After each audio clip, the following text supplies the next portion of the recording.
Company board assistant, excise inspector, 10th +2 level exams, അങ്ങനെ വലിയ ഒരു മാസ് റിക്രൂട്ട്മെന്റ് ആണ് 2026 കേരള PSC നടക്കാൻ പോകുന്നത്. ഈ വീഡിയോ ജസ്റ്റ് ഒരു ഓർമ്മപ്പെടുത്തൽ മാത്രമാണ്. 2026 എന്ന് കേൾക്കുമ്പോൾ കുറെ ദൂരെയുള്ളൊരു വർഷമായിട്ട് തോന്നും. പക്ഷേ എക്സാംസ് ഒക്കെ ഇങ്ങനെ അടുത്തെത്തി. നിങ്ങൾ ഉദ്ദേശിക്കുന്നതിനേക്കാൾ പെട്ടെന്ന് തന്നെ എക്സാംസ് ഒക്കെ വരും കേട്ടോ. ഒരു കാര്യം മനസ്സിലിരിക്കുക, നിങ്ങൾ പഠിച്ചാലും പഠിച്ചില്ലെങ്കിലും എക്സാംസ് നടക്കും, റാങ്ക് ലിസ്റ്റ് പബ്ലിഷ് ചെയ്യപ്പെടും, ആൾക്കാർക്ക് ജോലിയും കിട്ടും.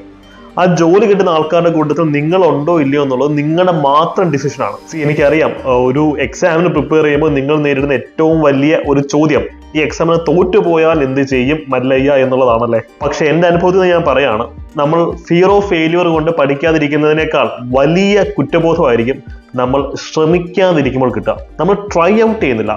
ഭാവി നമ്മൾ തിരിഞ്ഞു നോക്കുമ്പോൾ അയ്യോ ഞാനത് പഠിച്ചിരുന്നെങ്കിൽ കിട്ടിപ്പോയേനെ എന്നുള്ള തോട്ട് വന്നു കഴിഞ്ഞാൽ ഉണ്ടല്ലോ, ഈ പറഞ്ഞ പോലെ തോറ്റുപോകുമോ എന്നുള്ള പേടിയുണ്ടല്ലോ, അതിനേക്കാൾ മോശപ്പെട്ട ഒരു അവസ്ഥയിലേക്ക് നമ്മൾ പോകും. സോ ആത്മാർത്ഥമായിട്ട് തന്നെ പഠിക്കുക, എക്സാംസിന് വേണ്ടി തയ്യാറെടുക്കുക. ജോലി കിട്ടി പോയിട്ടുള്ള എല്ലാ റാങ്ക് ഹോൾഡേഴ്സും ഫേസ് ചെയ്തിട്ടുള്ള സംശയങ്ങളും സ്ട്രെസ്സും ആങ്സൈറ്റിയും മാത്രമാണ് നിങ്ങളും ഫേസ് ചെയ്യുന്നത്. അതിനെ ഓവർകം ചെയ്യാൻ നമുക്ക് വേണ്ടത് കോൺഫിഡൻസ് ആണ്. ഇപ്പോൾ തന്നെ നിങ്ങളുടെ ആ ഒരു സ്വപ്ന ജോലിക്ക് വേണ്ടി പഠിച്ചു തുടങ്ങുക.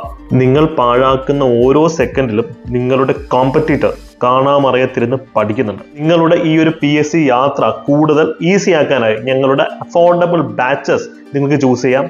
ഡിഗ്രി ലെവൽ, 10th +2 ലെവലിലെ ബാച്ചുകൾ ഏത് വേണമെങ്കിലും നിങ്ങൾക്ക് ഇപ്പോൾ ചൂസ് ചെയ്യാവുന്നതാണ്. സോ ആഴത്തിൽ പഠിക്കുക, ആസ്വദിച്ച് പഠിക്കുക.